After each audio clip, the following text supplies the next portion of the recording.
नमस्कार मित्रों, द स्वदेश में आप लोगों का स्वागत है। आज की वीडियो में चर्चा करने वाले हैं दिल्ली में भाजपा की स्थिति के विषय में। लोकसभा चुनाव में शानदार प्रदर्शन होता है, लेकिन फिर भी विधानसभा में सत्ता से दूर रह जाती है भाजपा। आखिर कारण क्या है? पिछले 6 बार से वह लगातार यहाँ पर चुनाव हार रही है। 3 बार कांग्रेस तो 3 बार आम आदमी पार्टी ने भाजपा को यहाँ पर हराया है। ऐसे में आज इस वीडियो में हम चर्चा करेंगे इसी विषय पर कि भाजपा विधानसभा में आखिर अच्छा प्रदर्शन क्यों नहीं कर पा रही है। नमस्कार दोस्तों, मैं सुधांशु। आप देख रहे हैं द स्वदेश।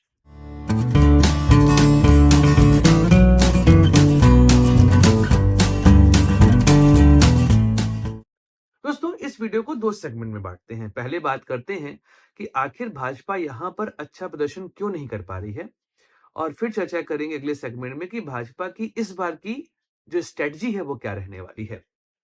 पहले बात कर लेते हैं कि भाजपा आखिर यहां पर क्यों अच्छा प्रदर्शन नहीं कर पाती विधानसभा चुनाव में। अगर आप देखेंगे तो 1993 में जब दिल्ली में इलेक्शंस हुए थे तो उसमें भाजपा को विजय प्राप्त हुई थी और भाजपा ने 49 सीटें प्राप्त की थी। भाजपा को उस चुनाव में लगभग 43% वोट मिले थे। उसके बाद कांग्रेस और जनता दल को वहां पर अच्छे खासे वोट मिले थे। लेकिन उन 5 सालों में भाजपा ने 3 बार अपने सीएम बदले। यहां तक कि चुनाव के जस्ट पहले लगभग 2 महीना पहले उन्होंने साहेब सिंह वर्मा को हटाकर सुषमा स्वराज को बना दिया था मुख्यमंत्री दिल्ली का। महंगाई की स्थिति की वजह से भाजपा की सरकार वहां पर गिर जाती है और 98 में शुरू हुआ वनवास आज 2025 आ गया है, अभी भी भाजपा के लिए वह वनवास खत्म होने का नाम नहीं ले रहा है। 1998, 2003 और फिर 2008, इन 3 चुनावों में शीला दीक्षित ने भाजपा को मात दी थी। उसके बाद अगर हम देखें तो फिर आम आदमी पार्टी का उदय होता है और 2013, 2015, 2020 यहाँ पर भाजपा को आम आदमी पार्टी से मात खानी पड़ी थी। भाजपा के लिए दिल्ली में जो स्थिति है वो बहुत बुरी इसलिए बन गई कि अगर आप देखेंगे तो केंद्रीय नेतृत्व में भाजपा के पास बहुत बड़े-बड़े चेहरे हैं। लेकिन जब हम बात करते हैं दिल्ली भाजपा की, तो यहाँ पर कोई आपको बड़ा चेहरा देखने को नहीं मिलेगा। मदन लाल खुराना और साहेब सिंह वर्मा के बाद से कोई भी नेता दिल्ली में भाजपा की कमान अपने हाथ में नहीं ले पाया है। भाजपा लगातार यहाँ पर अपने जो लीडर है उस क्राइसिस से लगातार जूझ रही है। 1998 में सुषमा स्वराज को जब भाजपा ने मुख्यमंत्री पद का उम्मीदवार बनाया, तो सुषमा स्वराज की राजनीति कभी भी दिल्ली केंद्रित नहीं रही है। ऐसे में जब शीला दीक्षित उनके सामने आई तो भाजपा वह चुनाव हार जाती है और उसके बाद से लगातार प्रयास हो रहा है कि वह यहाँ पर अपनी सरकार बनाए। लेकिन अगर आप देखेंगे तो लीडरशिप की क्राइसिस हमेशा देखने को मिलती है। 2013 में एक दौर था जहां पर यह एहसास हुआ कि भाजपा शायद यहां पर अपनी सरकार बना ले, क्योंकि उस दौरान अन्ना मूवमेंट की वजह से जो माहौल क्रिएट हुआ था कांग्रेस गवर्नमेंट के खिलाफ, वो बहुत खतरनाक था। शायद इसके ऊपर खुद ही आरोप लग रहे थे कि उन्होंने करप्शन किया है और आम आदमी पार्टी जो कि अन्ना आंदोलन की उपज है, उन्होंने खुलकर शायद इस पर आरोप लगाए थे। यहां तक कि आम आदमी पार्टी के सबसे बड़े नेता अरविंद केजरीवाल उस चुनाव में नई दिल्ली से शायद के खिलाफ ही खड़े हो गए थे। तो आप समझ सकते हैं कि भाजपा को यह एहसास था कि एक थर्ड पार्टी यहाँ पर आई है, ऐसे में हम यहाँ पर सरकार बना सकते हैं और उन्होंने एक अच्छा चेहरा वहां पर दिया था, डॉक्टर हर्षवर्धन। और भाजपा सत्ता से दूर रहेगी। 36 सीटें चाहिए होती हैं आपको सरकार बनाने के लिए दिल्ली में, और भाजपा को 31 सीटें प्राप्त हुई थी। आम आदमी पार्टी को 28 सीटें मिली थी और तब आम आदमी पार्टी और कांग्रेस ने मिलकर वहां पे सरकार बनाई थी और भाजपा सत्ता से दूर रह गई थी।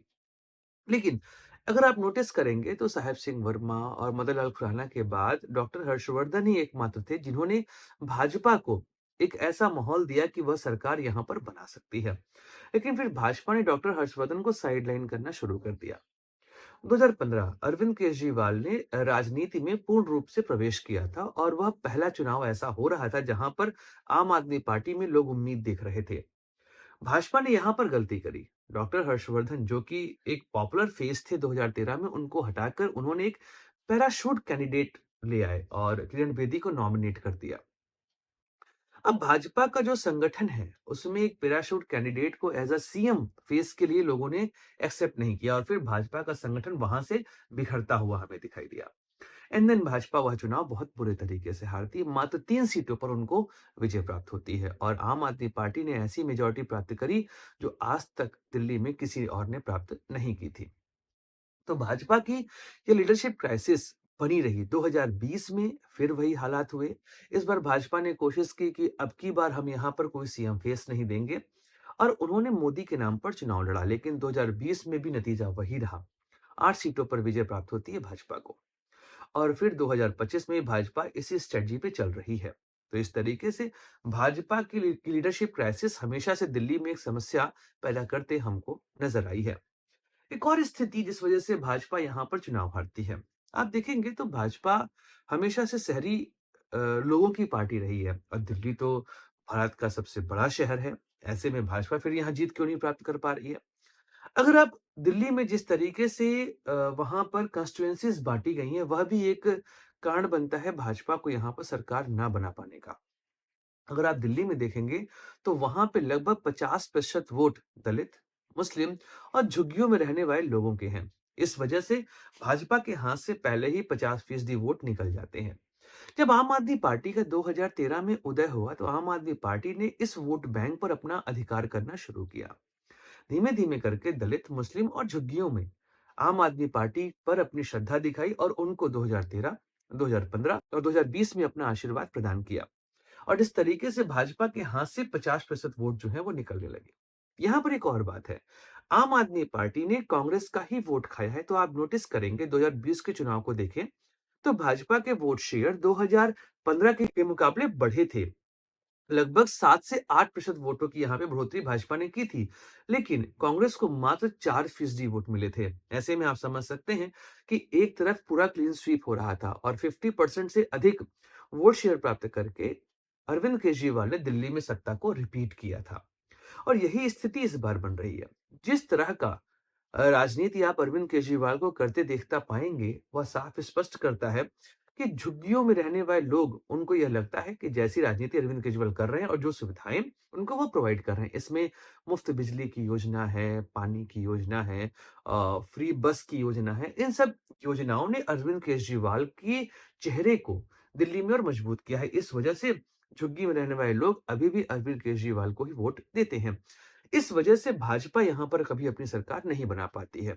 यह 7वीं बार भाजपा प्रयास कर रही है कि इस बार वनवास उनका खत्म हो और दिल्ली में वह सत्ता स्थापित करें। देखिए, अभी की जो स्थिति बनी हुई है, इस स्थिति में अभी भी अरविंद केजरीवाल दिल्ली में आगे चल रहे हैं। क्योंकि कांग्रेस कोशिश तो कर रही है कि वह चुनाव लड़ेगी बढ़िया से, लेकिन कांग्रेस को लेकर कोई श्रद्धा भाव अभी भी हमको दिल्ली में के लोगों के अंदर दिखाई नहीं दे रहा है। तो आम आदमी पार्टी की स्थिति खराब होने के बावजूद सरकार बनाने को लेकर वो पहले उम्मीदवार यहाँ पर दिखाई दे रहे हैं। भाजपा अभी भी सेकंड नंबर पे है, लेकिन भाजपा कुछ कोशिश कर रही है कि वो यहाँ पर सरकार बनाए। इसके लिए पहला तो काम उन्होंने किया है कि जो योजनाएं केजरीवाल सरकार ने चलाई हैं, उस योजनाओं को वह कंटिन्यू करने की बात कर रहे हैं कि जो योजनाएं अभी तक कल्याणकारी चल रही हैं, इन योजनाओं को हम आगे भी कंटिन्यू करेंगे। इसमें फ्री बस सेवा हो गई, इसके अलावा मुफ्त बिजली, मुफ्त पानी की जो बातें केजरीवाल करते हैं, वह सब बातें भाजपा यहाँ कर रही है कि हम इसको आगे जो है वो कंटिन्यू रखेंगे। इसके बाद अगर आप देखेंगे तो नरेंद्र मोदी इस बार राष्ट्रीय मुद्दे को लेकर दिल्ली में नहीं आ रहे हैं। इस बार नरेंद्र मोदी मुख्य रूप से दिल्ली का जो स्थानीय मुद्दा है उसी को उठा रहे हैं और भाजपा जिस तरीके से अरविंद केजरीवाल के भ्रष्टाचार पर इस समय आरोप लगा रही है, यहाँ तक कि जो कैंपेन शुरू किया है आपदा, आप डैश दा, यह आपदा कैंपेन नरेंद्र मोदी ने स्टार्ट किया और इस समय पूरी भाजपा इसको कैरी कर रही है। और जिस तरह से कैंडिडेट इस बार उतारे गए हैं, अगर आप देखेंगे तो जो 29 लोगों की लिस्ट आई है, इसमें से 7 वो लोग हैं जो आम आदमी पार्टी या कांग्रेस से टूटकर भाजपा में शामिल हुए हैं। यहाँ तक कि कैलाश गहलोत को भी इस बार टिकट दे दिया गया है। यह साफ दर्शा रहा है कि भाजपा प्रयास कर रही है कि दिल्ली में इस बार जो उनका 6 बार का वनवास जो यहाँ पर चल रहा है, वह वनवास यहाँ पर उनका खत्म हो जाए। इसके अतिरिक्त एक और प्रयास किया जा रहा है कि अरविंद केजरीवाल को उनकी कंस्टिट्यूएंसी में ही घेरा जाए।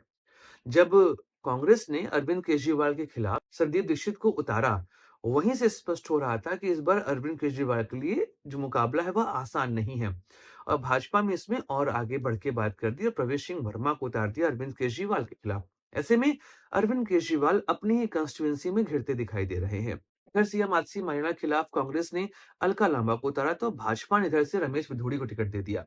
अब वह अपने बयानों से चर्चा में रहते हैं। अभी जिस तरह से उन्होंने बयानबाजी करी महिलाओं के ऊपर, इसके बाद तो आप देख रहे हैं कि पूरा मुद्दा रमेश विधुड़ी की ओर ही मुड़ चुका है। तो भाजपा इस बार जैसा प्रयास कर रही है कि वह अरविंद केजरीवाल को उन्हीं की राजनीति में घेरना चाह रही है। लेकिन अरविंद केजरीवाल की राजनीति में भी एक बात स्पष्ट है, वो जनता के सामने सिंपैथी गेन कर लेते हैं। इस समय वह कहते दिख रहे हैं कि भाई यमुना मुझसे साफ नहीं हुई, गलती हो गई, पानी दे नहीं पाया, गलती हो गई, बिजली माफ करवा दूँगा। ये सब बातें वह कह रहे हैं और जनता के बीच में यह बात इस तरीके से जा रही है कि जनता इस बात को मानने को तैयार हो सकती है। बाकी आज चुनाव की घोषणा होगी और फिर जानेंगे स्थिति दिल्ली में क्या बन रही है। हम लोग एक वीडियो में चर्चा करेंगे कि वर्तमान स्थिति में आम आदमी पार्टी, कांग्रेस और भाजपा यह तीनों किस तरह से राजनीति करते हमको दिखाई दे रहे हैं। बाकी दोस्तों चर्चा होती रहेगी। मिलेंगे अगले वीडियो में। लाइक करिए, शेयर करिए, सब्सक्राइब करिए इस वीडियो को। जय हिंद, वंदे मातरम, भारत माता की जय।